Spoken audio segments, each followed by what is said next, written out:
Busy. Dahil nga Valentine's Day na bukas at siguradong maraming tao sa parke, inunahan na namin kayo. Since nung isang araw pa nga nagyayaya mag-Jollibee si Ador, naisipan namin na mag-takeout na lang ngayong araw since Valentine's Day na rin naman bukas, celebration na rin. O, di ba? Nakadalawang scenes ka agad. Happy na ang bata, mukhang kahit hindi na pumunta sa parke no. Pero hindi pwedeng makumpleto ang araw na ito nang hindi tayo nagkakape. Coffee shop nga pala ito nung schoolmate ko nung high school. Kung mapapadaan kayo sa Pinamalayan, napakasarap ng mga tinda nila dito. Ayan nga't ilang minuto lang at ready na yung mga order namin. Happy na ang bata, syempre ang mami din. Pakarami ng mga displays. O, bumili na kayo para sa mga jowa nyo.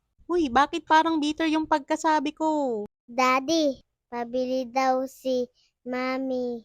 Hoy, Ador! Bakit inagaw mo yung mic? Charis lang. Oh, kita niyo yung ngiti ni Ador. Aba, gustong-gusto eh. Buti na nga lang at saktong-sakto ang dating nitong in-order ko na foldable mat. Komportable talaga at feel na feel namin ang pagka-camping. Uy, camping ba yun? Picnic dai, picnic. Aba, at may pahiga pa si Ador. Hindi pa nakontento at sumayaw na rin. Mahal, sabihin mo lang at sasamahan kita sa lahat ng auditions. Uy!